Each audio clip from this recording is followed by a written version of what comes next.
Hello student.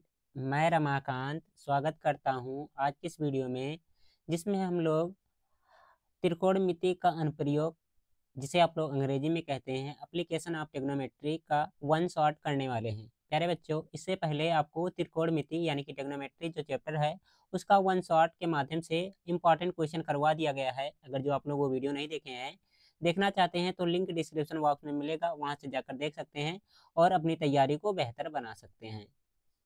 प्यारे बच्चों, अगर जो आपको इस एग्जाम को एकदम अच्छे तरीके से क्रैक करना है, पास करना है, तो जितना क्वेश्चन मैं करा रहा हूँ इतना क्वेश्चन तो आप लोग सॉल्व करेंगे ही करेंगे, इनका रिवीजन भी करेंगे। साथ ही साथ आप एनसीईआरटी के हर एक क्वेश्चन को एग्जाम्पल के साथ जरूर सॉल्व करिएगा। अगर जो इतना काम कर लेते हैं तो मैथ में जितने भी क्वेश्चन एग्जाम में आएंगे, हर एक क्वेश्चन को बहुत ही बेहतरीन तरीके से आप लोग कर पाएंगे।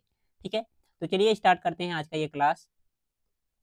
शुरुआत में अगर जो आप लोग बेसिक चीजें जानते हैं तो आपका रिवीजन हो जाएगा, नहीं तो आप लोग समझते हुए चलिएगा। जैसे मान लेते हैं कोई वस्तु यहाँ ऊपर रखी गई है, ठीक है, इस पॉइंट पर, और एक व्यक्ति, ठीक है, जो यहाँ नीचे खड़ा है और इसकी आंखें यहाँ इसके सामने से, ठीक है, क्या कर रहा है, वस्तु को ऊपर देख रहा है। ठीक है, तो इस कंडीशन में जो कोण बनता है, ठीक है, यहाँ पर जो कोण बन रहा है इसे हम लोग क्या कहते हैं, उन्नयन कोण कहते हैं। ठीक है, अंग्रेजी वाले बच्चे देखते रहेंगे अपना, इधर अंग्रेजी में भी वही सारी चीजें लिखी गई हैं, कोई दिक्कत नहीं है। ठीक है, इसे क्या कहेंगे, उन्नयन कोण कहेंगे। ठीक है, कब, जब जैसे आकाश में कोई चिड़िया उड़ रही है, ठीक है, या फिर छत के ऊपर कोई वस्तु रखी गई है, तो उसको देखेंगे तो वहां पर कौन सा कोण बनेगा, उन्नयन कोण बनेगा। ठीक है, ये जो आप लोग लाइन देख रहे हैं, ठीक है, इसे क्या कहेंगे, इसे कहते हैं आप लोग दृष्टि रेखा कहते हैं। ठीक है, और नीचे जो लाइन दी गई है इसे क्या कहेंगे, क्षैतिज रेखा, यानी कि हॉरिजॉन्टल लाइन कहेंगे। ओके, अगर जो इनको मिला दिया जाए ऊपर से यहाँ तक क्या करें, लंब डाला जाए, तो ये 90 डिग्री का होगा ही होगा, और ये क्या हो जाएगा, एक प्रकार ट्रायंगल बन जाएगा। ठीक है, अब ट्रायंगल बन गया तो यहाँ पर त्रिकोणमिति के जितने भी सारी चीजें होती हैं उनका यूज करके हम लोग क्वेश्चन को सॉल्व करेंगे। ठीक है, तो ये हो गया पहला कंडीशन। दूसरा कंडीशन क्या है, जैसे देखिए यहाँ पर अगर जो हम लोग छत पे बैठे हुए हैं, ठीक है, वहां से देख रहे हैं सड़क पर, ठीक है, कोई छोटा सा जमीन पर कोई जंतु जा रहा है, ठीक है, जैसे चींटी हो गई, चींटी तो दिखेगी नहीं, मान लेते हैं चिड़िया दाना चुग रही नीचे। ठीक है, तो ऊपर से नीचे देखेंगे, ठीक है, तो यहाँ पर भी क्या होगा, कोण बनेगा। ठीक है, ये जो क्षैतिज लाइन दिख रही है और ये दृष्टि रेखा, इनके बीच जो कोण बनेगा इसे क्या कहेंगे हम लोग, अवनमन कोण कहेंगे। क्या कहेंगे आप लोग बताएंगे, अवनमन कोण कहेंगे। ठीक है, ये क्या हो जाएगा, दृष्टि रेखा हो जाएगा, ये हो जाएगा क्षैतिज रेखा, यहाँ पर क्या है, कोई व्यक्ति खड़ा होकर के देख रहा है। अब यहाँ पर एक चीज और आपको जानना होगा कि जो यहाँ पर अवनमन कोण बनता है, ठीक है, और नीचे जो कोण बनता है ये वाला, ये दोनों क्या होंगे, आपस में बराबर होंगे। क्यों बराबर होंगे, क्योंकि ये है एकांतर कोण। एकांतर कोण जानते हैं सब लोग, एकांतर कोण क्या होंगे, यहाँ पर बराबर हो जाएंगे। अगर जो इसका नाम थीटा 1 दे दें हम लोग और इसका नाम क्या दे दें, थीटा 2, ठीक है, तो क्या होगा, थीटा 1 इक्वल टू कितना हो जाएगा, थीटा 2 पे हो जाएगा। ठीक है, इतनी बातें क्लियर हैं तो आप लोग समझिए बेसिक सारी चीजें जानते ही हैं। फार्मूला जो इससे पहले चैप्टर में मैंने कराया था उसको याद होना चाहिए, जैसे लाल बटे कक्का से, ठीक है, आप लोग कुछ फार्मूले याद किए होंगे, उनका ज्यादा यूज होगा। ठीक है, और साथ ही साथ आपका जो टेबल है, साइन कॉस टेन का मान जो होता है उसमें सबसे ज्यादा जरूरी है टेन के, ठीक है, टेबल जो दिए गए हैं उनका मान याद करना है। ठीक है, तो उसको मैंने पिछले क्लास में करवाया था, आई होप आप लोग याद करके आए होंगे, नहीं याद किए हैं तो जाकर के याद कर लीजिएगा, तब इस क्लास को आगे कंटिन्यू करिएगा, नहीं तो यहीं पर ये क्लास रोक दो आप लोग। ठीक है, अब चलिए क्वेश्चन की तरफ बढ़ते हैं, देखेंगे पहला क्वेश्चन हम लोग। इसमें क्या कह रहा है, पढ़ेंगे क्वेश्चन हम लोग। उन्नयन कोण कहाँ बनता है, ठीक है, अभी थोड़ी देर पहले मैंने बना करके डायग्राम भी दिखाया है, आपको अब बताना है कि उन्नयन कोण बनता कहाँ आखिर ये। ठीक है, तो इसको मैं ट्रेंगल के माध्यम से समझाऊंगा, ध्यान से समझिएगा आप लोग। ट्रेंगल है इसमें, हाँ, जैसे ये ट्रेंगल हो गया, ठीक है, यहाँ पर जो कोण बनता है इसी को क्या कहते हैं हम लोग, उन्नयन कोण कहते हैं। ठीक है, तो ये कहाँ पर बनता है, आधार बिंदु पर क्षैतिज रेखा के ऊपर बनता है, आधार रेखा के नीचे बनता है, ए बी दोनों इनमें से कोई नहीं। तो ये क्या होती है, ये होती है आधार रेखा। ठीक है, जो यहाँ पर नाम लिख देकर जो ए बी क्या होगा, आधार रेखा होगा। ठीक है, और ये क्या हो जाएगा, आधार बिंदु हो जाएगा ये। ठीक है, और ये क्या हो जाएगा, ऊपर वाला बिंदु हो जाएगा, इसका नाम दे दो सी। ठीक है, तो ये बनेगा आधार बिंदु पर क्षैतिज रेखा के ऊपर, इस क्वेश्चन का ए ऑप्शन यहाँ पर सही आंसर हो जाएगा। समझ में आ गया है तो एक बार थम्स अप कर देंगे, हम लोग बढ़ेंगे अगले क्वेश्चन की तरफ। इसके बाद देखेंगे इस क्वेश्चन को, इसमें क्या कह रहा है, सूर्य का उन्नयन कोण जब किसी सीधे खड़े खंबे की छाया और उसकी लंबाई यानी कि ऊंचाई के बराबर हो तो सूर्य का उन्नयन कोण कितना होगा, आपसे ये पूछना चाह रहा है। ठीक है, कहने का मतलब क्या है, कोई खड़ा हुआ खंभा है, ठीक है, तो खंभा मान लेते हैं ये है, और इसकी छाया इसके नीचे बन रही है, मान लेते हैं यहाँ पर इस तरह से बन गई इसकी छाया। इसमें क्या कह रहा है, उन्नयन कोण क्या होगा वो आपको बताना है, जब किसी सीधे खड़े खंभे की छाया और उसकी लंबाई बराबर हो। ठीक है, क्या हो, बराबर हो, मतलब अगर जो ये यक्स है तो ये भी क्या है, उसकी छाया की लंबाई भी यक्स है, उस कंडीशन में आपको बताने के कह रहा है। ठीक है, इसको क्या करेंगे, यहाँ से मिला देंगे हम लोग। ठीक है, मिल गया ये, इसका नाम दे दो ए बी और सी। ठीक है, यहाँ पर उन्नयन कोण बन रहा है, यही वैल्यू हमें ज्ञात करनी है, तो यहाँ पर लगाएंगे हम लोग क्या, tan लगाएंगे।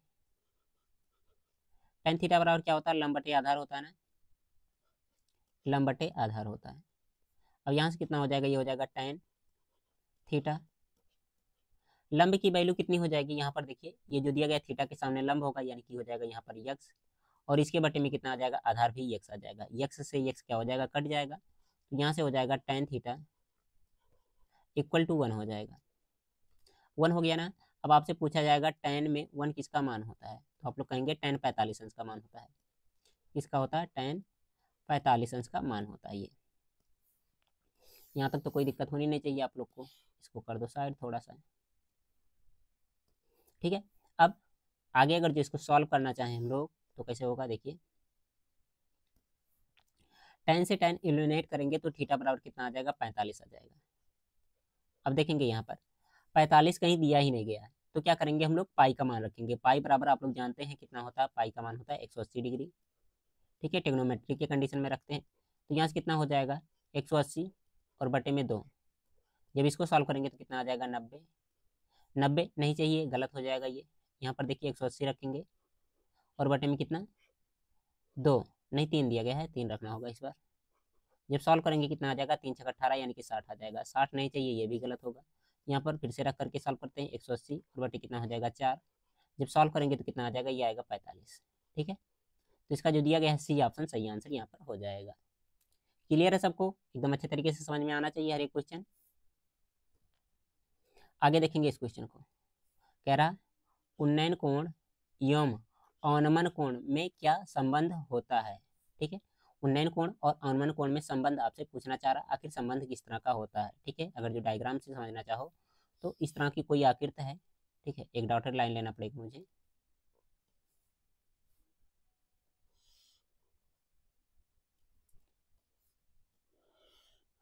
इसको ले जा करके यहाँ पर रख दे रहे हैं। ठीक है, देखिए जो ऊपर कोण बनेगा, ठीक है, इसे क्या कहते हैं हम लोग, अवनमन कहते हैं, और जो नीचे बढ़ रहा है इसे क्या कहते हैं, उन्नयन कहते हैं। ठीक है, ये दोनों क्या होते हैं, आपस में समान होते हैं, बराबर होते हैं, सेम होते हैं, इक्वल होते हैं, तो इसका ए ऑप्शन सही आंसर यहाँ पर हो जाएगा। क्लियर है सबको, आगे बढ़ेंगे अगले क्वेश्चन की तरफ हम लोग। कह रहा है एक व्यक्ति एक रस्सी के सहारे 10 मीटर ऊंचे खंभे पर जाता है, यह रस्सी जमीन से 30 डिग्री का कोण बनाती है, व्यक्ति द्वारा चलित दूरी क्या है, आपसे यह बतानी है। तो इसका सबसे पहले आपको डायग्राम बनाना होगा। ठीक है, एक व्यक्ति एक रस्सी के सहारे 10 मीटर ऊंचा, ठीक है, तो 10 मीटर ऊंचा मान लेते हैं ये है। ठीक है, इस पे चढ़ेगा और जमीन से कितना डिग्री का कोण बना रहा है, 30 डिग्री, तो जमीन मान लेते हैं ये हो गई जमीन। ठीक है, यहाँ से 30 डिग्री का कोण बनाते हुए जा रहा, तो 30 डिग्री का कोण बनाते हुए ये इधर आ गया। ठीक है, यहाँ पर एंगल कितना बन रहा है, 30 डिग्री, 30 डिग्री, और कितना ऊंचाई जा रहा है, ये जा रहा है 10 मीटर जा रहा है। आपसे पूछना चाह रहा है कि वो कितना दूरी चला, मतलब इस रस्सी पर ऐसे चढ़ते जा रहा है, चढ़ते जा रहा है, मतलब ये वाली डिस्टेंस आपको बतानी है। इसका नाम अगर जो लिख दे रहे हैं ए, ठीक है, इसका नाम दे दे रहे हैं बी, और इसका नाम दे दे रहे हैं सी। ठीक है, ये वाली डिस्टेंस इसको मान ले रहे हैं यक्स, जो कि हमें निकालना है। ठीक है, देखिए हमें किस में रिलेशन चाहिए, एक तो कर्ण है, एक है लंब। ठीक है, तो लिखेंगे क्या, एल ए एल, और बटे में क्या चलेगा, के ए। ठीक है, कहने का मतलब क्या, हमें चाहिए कर्ण और लंब में रिलेशन। ठीक है, कर्ण और लंब में रिलेशन पहला वाला देता है, और पहला होता साइन होता है। ठीक है, तो लिखेंगे साइन थीटा। साइन थीटा बराबर क्या होता है, लंब बटे कर्ण, तो लंब बटे कर्ण यहाँ पर मैंने लिख लिया। अब थीटा की वैल्यू कितनी होनी चाहिए, यहाँ पर होगा साइन 30 अंश, क्योंकि 30 डिग्री दिया गया थीटा, इक्वल टू लंब की वैल्यू कितनी है 10, तो यहाँ पर पुट करेंगे 10, और कर्ण की वैल्यू कितनी यक्स, जो कि हमें निकालना, तो यक्स हो जाएगा ये साइन 30 अंश का मान 1/2 इक्वल टू कितना हो जाएगा, यहाँ से हो जाएगा 10/x। क्रॉस मल्टीप्लाई करके अगर जो एक्स की वैल्यू निकालना चाहें तो एक्स बराबर कितना आ जाएगा, 10 गुना 20 आ जाएगा। सही कौन सा होगा इस क्वेश्चन का जो दिया गया है यहाँ पर, बी ऑप्शन सही आंसर हो जाएगा। फिर देखेंगे आप लोग शुरुआत में जो क्वेश्चन दिए गए हैं थोड़े अच्छे मतलब नॉर्मल है, धीरे धीरे क्वेश्चन का लेवल आपको बढ़ता हुआ देखने को मिलेगा, ताकि आपको जो नॉर्मल बच्चा है ठीक है उसको भी समझ में आता है। ऐसा ना हो कि एक को समझ में आए फिर और किसी को समझ में ही ना आए, ऐसा नहीं होना चाहिए। इसमें क्या है, एक स्तंभ की ऊंचाई 7√3 है तथा उसकी छाया की लंबाई, यहाँ पर थोड़ा सा करेक्शन कर लीजिएगा, छाया की लंबाई 7 मीटर है। ठीक है, यहाँ से प्रकाश स्रोत का उन्नयन कोण होगा कितना होगा, आपसे ये पूछना चाह रहा है। ठीक है, तो यहाँ पर हम लोग सबसे पहले बनाएंगे एक प्रकाश स्तंभ। ये मान लेते हैं प्रकाश स्तंभ हो गया। ठीक है, इसकी लंबाई जो दी गई है कितना है, 7√3 है, और इसके छाया की लंबाई कितना है, 7 मीटर है, तो यहाँ पर हो जाएगा ये 7 मीटर। ये कितना है 7√3 और ये कितना है 7। ठीक है, मीटर में दोनों दिए गए हैं, यहाँ से इसको मिला लेंगे हम लोग। आपको बताना क्या है, इनके बीच जो ये उन्नयन कोण बन रहा है ये कितना होगा। ठीक है, तो इस बार क्या चल रहा है देखेंगे एक बार, LAL होता है और क्या होता है KKA। मैं एकदम बेसिक से बता रहा हूँ ताकि किसी बच्चे को कोई दिक्कत ना होना चाहिए। ठीक है, अब इस बार क्या चाहिए, लंब और आधार में ले लें। ठीक है, tan वाला देता हमें तो tan थीटा का फार्मूला लगाएंगे। tan थीटा इक्वल टू कितना हो जाएगा, लंब बटे आधार, तो यहाँ से कितना हो जाएगा tan थीटा। लंब की वैल्यू कितनी है 7√3 है और आधार की वैल्यू कितनी है 7 है। 7 से 7 कट जाएगा तो यहाँ से हो जाएगा कितना, tan थीटा इक्वल टू √3। अब आप लोग मुझे जल्दी से बता दो tan में √3 किसका मान होता है, तो आप लोग क्या कहेंगे, tan 60 अंश का मान √3 होता है। ठीक है, tan से tan फिर से एलिमिनेट करेंगे तो थीटा बराबर कितना आ जाएगा, यहाँ से हो जाएगा 60 डिग्री। सही कौन सा होगा इस क्वेश्चन का जो दिया गया है यहाँ पर, बी ऑप्शन सही आंसर हो जाएगा। क्लियर है, फिर बढ़ेंगे अगले क्वेश्चन की तरफ हम लोग। इसमें क्या है, √3 मीटर ऊंचे बांस की छाया की लंबाई 3 मीटर है। ठीक है, छाया के अंत बिंदु से बांस के शिखर का उन्नयन कोण क्या है, ये आपको बताना है। तो ये क्वेश्चन सेम उसी तरह का है। ठीक है, तो इसको मैं नहीं करा रहा हूँ, आप लोग के लिए दे रहा हूँ होमवर्क HW। ठीक है, सभी बच्चे इसका आंसर क्या करेंगे, नाम के साथ में बताएंगे। ठीक है, अगर जो आप लोग कर सकते हैं तो एक बार बताइए, नहीं तो हम लोग इसको भी सॉल्व कर लेते हैं, कोई दिक्कत नहीं है। थोड़ा सा 2 मिनट का टाइम लगेगा, 2 मिनट में क्वेश्चन सॉल्व हो जाएगा, लेकिन अगर जो आप लोग कर ले जाओ तो मुझे बहुत खुशी होगी। ठीक है, इसमें क्या दिया गया है, ऊंचाई दी गई है। ठीक है, और यहाँ पर 3 इसका मान दिया गया है, तो आप लोग इसको होमवर्क में जरूर ट्राई करिएगा, नहीं आएगा तो कहिएगा, मैं इसको सॉल्व करवा दूंगा। ओके, आगे बढ़ेंगे इसके बाद अगले क्वेश्चन की तरफ हम लोग इसको देखेंगे। इसमें क्या है, एक आदमी 24 मीटर पश्चिम दिशा में जाता है, पुनः वह 10 मीटर उत्तर दिशा में जाता है। अब वह अपने प्रारंभिक बिंदु से कितनी दूरी पर है। ठीक है, आपसे ये पूछना चाह रहा है, तो बनाते हैं, देखते हैं इसका डायग्राम। सबसे पहले इसके लिए डायरेक्शन वाला क्वेश्चन एक प्रकार से कह सकते हैं, लेकिन से ये टेग्नोमेट्री का भी पार्ट हो जाता है। ऊपर उत्तर होता है, नीचे दक्षिण होता है, जो मेंटल एबिलिटी पढ़े होंगे उनको मालूम होगा। इधर होता पूरब और इधर क्या होता, पश्चिम होता है। ठीक है, सबसे पहले ये कहाँ जा रहा है, पश्चिम में 24 मीटर, तो मान लेते हैं ये ओरिजिन है, यहीं पर खड़ा है। अब पश्चिम में कितना जाना है, इसको 24 जाना है। ठीक है, तो पश्चिम में 24 यहाँ पर पहुँच गया।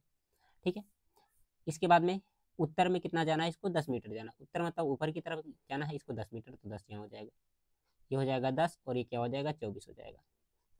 ठीक है, अब प्रारंभिक बिंदु से कितनी दूरी पर है, प्रारंभिक बिंदु ये है और ये यहाँ पर है, ये वाली डिस्टेंस कितनी होगी आपको यही बतानी है। ठीक है, तो यहाँ से इसको मान लो A, इसको मान लो B और इसको मान लो C, और ये क्या है आपका कर्ण है, कर्ण आराम से निकाल सकते हो, निकल जाएगा। तो यहाँ पर देखेंगे कर्ण निकालना है, तो कर्ण निकालने के लिए फार्मूला लगा करके निकाल लीजिए। कर्ण स्क्वायर बराबर होता है लंब स्क्वायर प्लस आधार स्क्वायर। कर्ण यहाँ पर निकालना ऐसे ही रहने देंगे। लंब की वैल्यू कितनी है 10 है, तो यहाँ पर हो जाएगा 10 का स्क्वायर। आप लोग जल्दी से कैलकुलेट करके बताओ मुझे कितना होगा। आधार कितना है 24, तो यहाँ हो जाएगा 24 का स्क्वायर। 10 का स्क्वायर 10 10 100 हो जाएगा, और 24 का स्क्वायर कितना हो जाएगा 576 हो जाएगा। जोड़ेंगे तो कितना आ जाएगा, ये आ जाएगा 676। 676 को रूट से बाहर निकालना पड़ेगा, क्योंकि ये आ रहा कर्ण स्क्वायर की वैल्यू। अगर जो कर्ण की वैल्यू निकालनी है तो अंडर रूट में कितना हो जाएगा 676 हो जाएगा। और जब इसको रूट से अगर जो हम लोग बाहर निकालते हैं, ठीक है, तो कितना आ जाएगा, कर्ण बराबर आ जाएगा 26 आ जाएगा। 6 36 होता है, 26 आएगा। इसका सी ऑप्शन यहाँ पर सही आंसर हो जाएगा। ओके, आगे बढ़ेंगे अगले क्वेश्चन की तरफ। इसके बाद हम लोग इसको देखेंगे। क्वेश्चन नंबर जो आपका है, जो भी है नंबरिंग नहीं किया गया है। इसमें क्या कह रहा है क्वेश्चन, एक बार पढ़ेंगे। त्रिभुज एबीसी में ए इक्वल टू 90 डिग्री दिया है, तो सबसे पहले त्रिभुज आपको बनाना पड़ेगा एक। किस तरह का त्रिभुज, समकोण त्रिभुज है। इसमें ए जो दिया गया है 90 डिग्री है, तो ए को हमें यहाँ पर बनाना पड़ेगा, ठीक है। बी यहाँ पर मान लेते हैं हम लोग, और सी कौन सा है ये मान लेते हैं, इधर है, ठीक है। अब इसमें क्या कह रहा है, ए बी इक्वल टू कितना दिया गया है 6 सेंटीमीटर, तो यहाँ पर लिख दिया मैंने 6 सेंटीमीटर। और ए सी कितना दिया गया है 2√3, तो कितना हो जाएगा 2√3 सेंटीमीटर, ये हो जाएगा। अब इसके बाद में तब बिंदु सी का उन्नयन कोण, अच्छा सी का उन्नयन कोण निकालना है या बी का निकालना है, देखेंगे क्वेश्चन इसमें भी मिस्टेक है। तब सी का उन्नयन कोण, उन्नयन कोण होगा कर लीजिएगा, ठीक है। ये क्वेश्चन यहाँ पर शायद एरर होगा थोड़ा बहुत, तो हमें क्या करना है, इसकी वैल्यू निकालनी है, ठीक है। तो इसके लिए देखिए, थीटा अगर जो यहाँ पर बन रहा तो ये क्या हो जाएगा, लंब हो जाएगा, ठीक है। और ये क्या होगा, आधार हो जाएगा। इसको मैं सर्कल कर दूं ताकि भूलने ना पाए। और कर्ण तो 90 डिग्री के सामने आता है, और ए 90 डिग्री है, तो यहाँ पर कर्ण होगा ही होगा, ठीक है।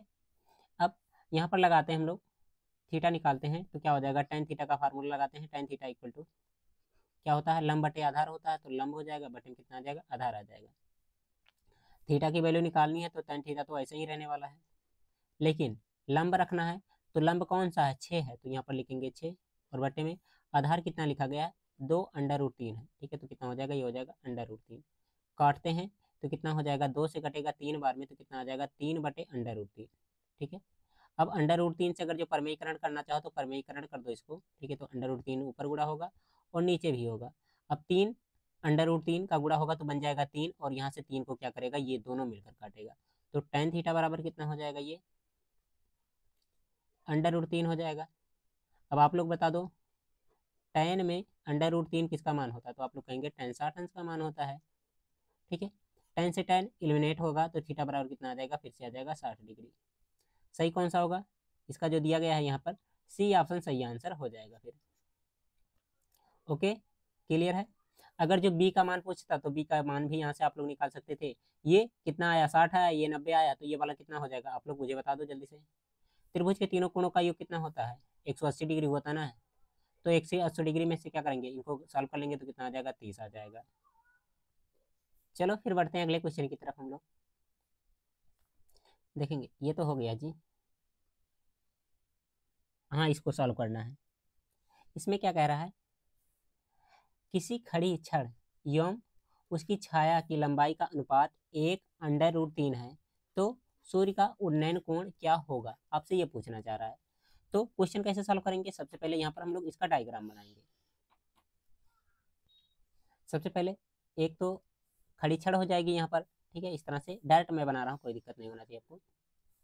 इस तरह से ये हो गया छड़, और इसकी छाया बन रही है इधर, ठीक है। क्षण और उसकी छाया की लंबाई का अनुपात दिया गया है, ठीक है। मतलब ये क्षण का दिया गया 1 है, और छाया कितना है √3 है, तो इसको क्या लिख सकते हैं, 1 लिख सकते हैं यहाँ पर, और इसको क्या लिख सकते हैं √3 लिख सकते हैं।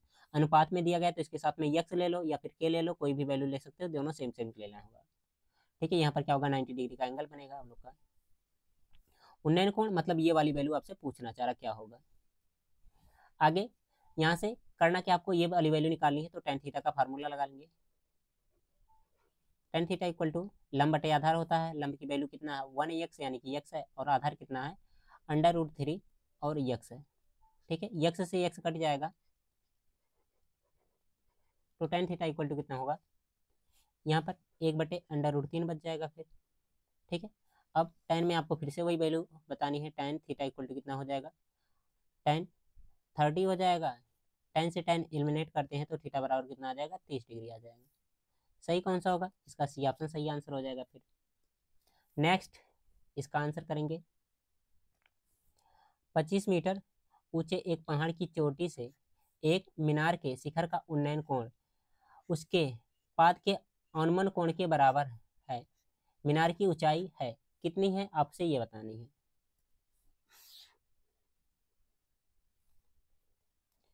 तो इसके लिए सबसे पहले आपको डायग्राम बनाना होगा। यहाँ पर ये मान लेते हैं ये पहाड़ की चोटी हो गई। ठीक है, कितना है, 25 मीटर ऊंचा हो जाएगा ये। अब इसके चोटी से, ठीक है, 25 मीटर ऊंची एक पहाड़ की चोटी से एक मीनार के शिखर का उन्नयन कोण। ठीक है, मीनार यहाँ पर कहीं पर होगा, मीनार के शिखर का उन्नयन कोण बनाना, तो इसको थोड़ा छोटा कर लो, मीनार क्योंकि पहाड़ से बड़ा होगा।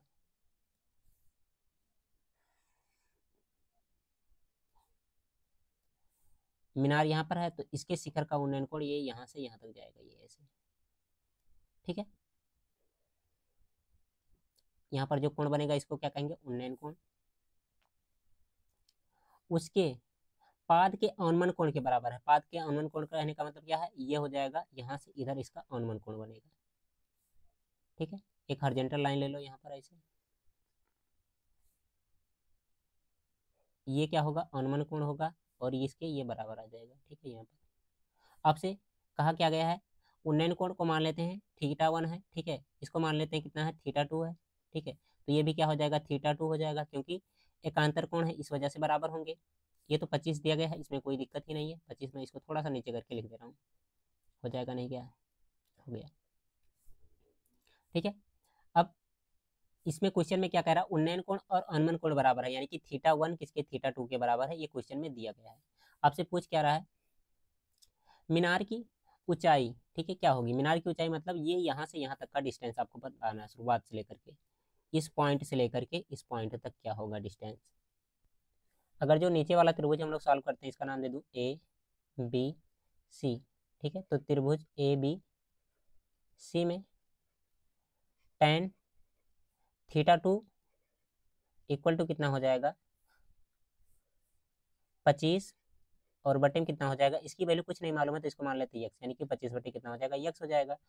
अब यहाँ से अगर जो हम लोग ऊपर वाला त्रिभुज सॉल्व करना चाहें तो यहाँ से कितना हो जाएगा, tan θ1 इक्वल टू कितना हो जाएगा, ये यहाँ से यहाँ तक का डिस्टेंस जो दिया गया है ये, इसको मैं मान ले रहा हूँ y। ठीक है, तो कितना हो जाएगा, ये हो जाएगा y और बटे में कितना आ जाएगा, ये हो जाएगा, नीचे वाली वैल्यू कितनी है, यक्स है, तो यहाँ पर हो जाएगा यक्स।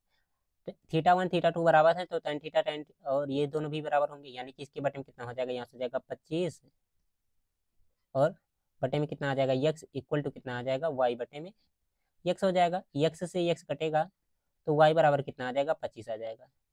ठीक है, तो आप लोग कहेंगे इस क्वेश्चन का जो दिया गया है यहाँ पर पहला ऑप्शन सही आंसर हो जाएगा। ठीक है, लेकिन से पहला ऑप्शन अगर जो टिक करते हैं सही तो ये गलत होगा पूरा पूरा।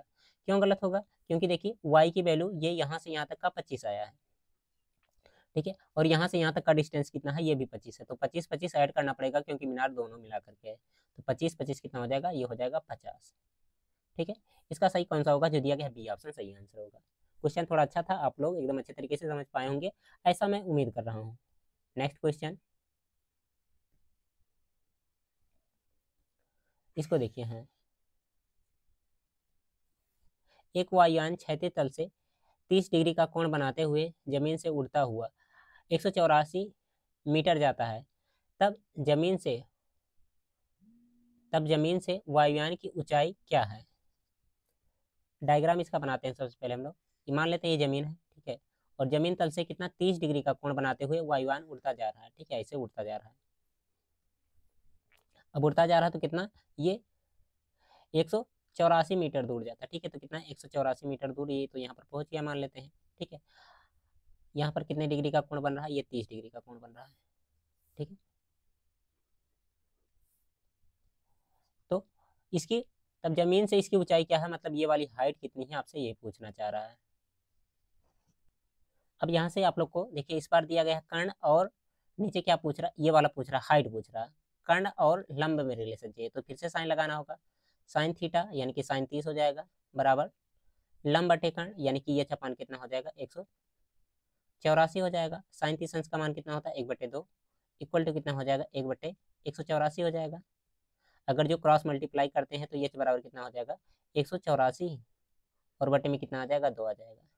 यानी कि ये के बराबर भाग लगाएंगे, कितना आ जाएगा, 7 आ जाएगा। यहाँ से 8 दूना 9 दूना 18 होगा, ये 9 हो जाएगा, और यहाँ से कितना हो जाएगा, 2।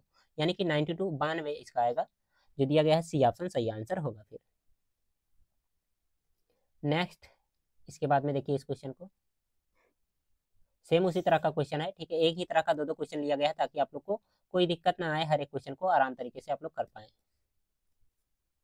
इसमें क्या है, एक पतंग की डोरी की लंबाई क्या है, ठीक है, जो क्षैतिज से 60 डिग्री कोण बनाते हुए है, और पतंग इतनी मीटर ऊंचाई पर है, ठीक है, कितने 60 मीटर ऊंचाई पर भी है।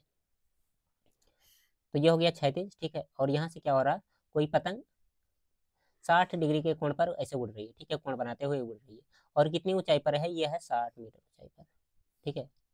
ये ऊंचाई कितना है, 60 मीटर। यहाँ पर उन्नयन कोण कितना बच रहा है, 60 बच रहा है, ठीक है। उन्नयन कोण कितना बना, 60 बच रहा है। डोरी की लंबाई, या मतलब ये वाली वैल्यू निकाली है, तो फिर से वही लगाइए, टेन। टेन नहीं लगा सकते, साइन लगा सकते हैं, फिर से लगाना पड़ेगा। तो कितना हो जाएगा, साइन 30 फिर से मिलेगा, साइन 60 है ना इस बार, ये 60 है, साइन 60 हो जाएगा, इक्वल टू कितना हो जाएगा, क्या होता है, साइन थीटा बराबर लंब बटे कर्ण, तो कितना हो जाएगा 60, और बटे कितना आ जाएगा, x आ जाएगा। साइन 60 अंश का मान √3/2, इक्वल टू कितना हो जाएगा, यहाँ से हो जाएगा 60 बटे में x हो जाएगा। अब इसको क्रॉस मल्टीप्लाई करके सॉल्व करना चाहे तो कितना हो जाएगा, 60 गुना 120, और नीचे कितना हो जाएगा, √3 हो जाएगा। √3 से इसमें भाग लगा देना, या फिर परमेयीकरण कर देना। परमेयीकरण कर लेते हैं √3 से, तो कितना हो जाएगा, x बराबर 3 से ये तो कितना हो जाएगा, 120 बटे में 3, और गुणे कितना हो जाएगा, √3। 4 कटेगा, कितना हो जाएगा, x बराबर आ जाएगा, ये हो जाएगा 40, ठीक है। √3 का मान 1.732 होता शायद, ठीक है। इससे गुणा लगा लेंगे, ठीक है, जो आएगा वही हम लोग का आंसर मिल जाएगा। गुणा करने पर ये लगभग आएगा 69.28, ठीक है। क्यों, क्योंकि देखिए ये तो बहुत कम दिया गया है, 40 है, अगर जो 1 से गुणा होगा तो ये तो 6 से मतलब ज़्यादा आएगा, इतना ज़्यादा तो आना नहीं चाहिए, ठीक है। और यूनिट डिजिट अगर जो चेक करना चाहें, ठीक है, तो लास्ट में क्या होना चाहिए, 5 मिलने का कोई चांस ही नहीं दिख रहा, ठीक है। लगभग यही आ जाएगा आपका आंसर। फिलहाल एक बार गुणा करके भी देख लीजिएगा, या तो ये होगा या तो ऊपर नीचे, ठीक है, बी या तो डी होगा। इसको करेंगे हम लोग इसके बाद में।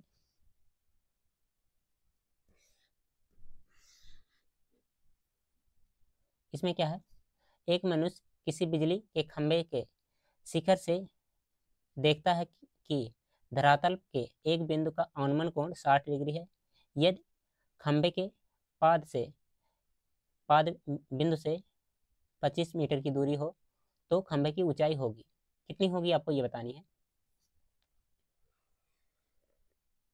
ये हो गया, मान लेते हैं बिजली खंभा हो गया। एक मनुष्य किसी बिजली खंभे के शिखर से, ठीक है, देखता है कहाँ, धरातल के एक बिंदु पर देखेगा, ठीक है, यहाँ से ये देख रहा है ऐसे धरातल के एक बिंदु पर, ठीक है। और इसका अनुमान कोण कुछ बन रहा है, ठीक है, अनुमान कोण तो ऊपर के लिए बनता है, कितना बन रहा है, 60 बन रहा है। और जहां पर देख रहा है इसके पाद से, ठीक है, इसका डिस्टेंस कितना दिया गया, 25 मीटर दिया गया है। अगर जो ये 60 है तो ये भी कितना हो जाएगा, 60 हो जाएगा, ठीक है।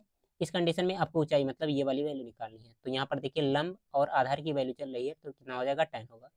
10 60 निकालेंगे, 10 थीटा बराबर क्या होता है, लंब बटे आधार, यानी कि कितना हो जाएगा, h बटे 25 हो जाएगा। 10 60 अंश का मान कितना होता है, √3 होता है। डायग्राम बनाओ, आराम से आंसर तुरंत आएगा चुटकियों में। बटे में 25 हो जाएगा, h बराबर निकालना चाहे तो कितना हो जाएगा, ये हो जाएगा 25 √3 हो जाएगा। 25 √3 दिया गया है बी वाले ऑप्शन में, तो इस क्वेश्चन का बी ऑप्शन सही आंसर हो जाएगा फिर, ठीक है। इसको करेंगे हम लोग।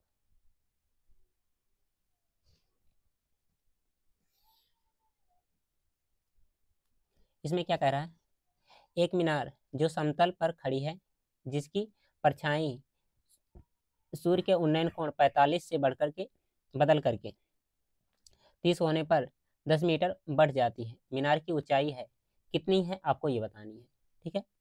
तो इसको बनाएंगे सबसे पहले हम लोग डायग्राम की सहायता से, ठीक है। मान लेते हैं ये मीनार हो गया, ठीक है।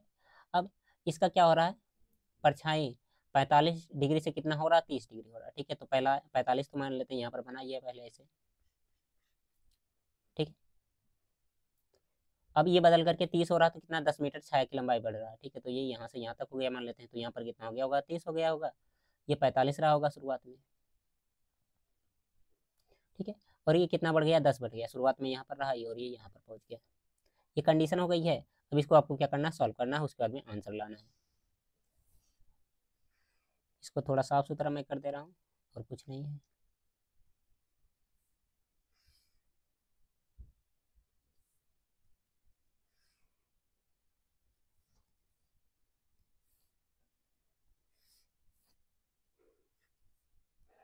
बस थोड़ा सा वेट करेंगे, भी हो जाएगा, ये कोई दिक्कत नहीं है इसमें।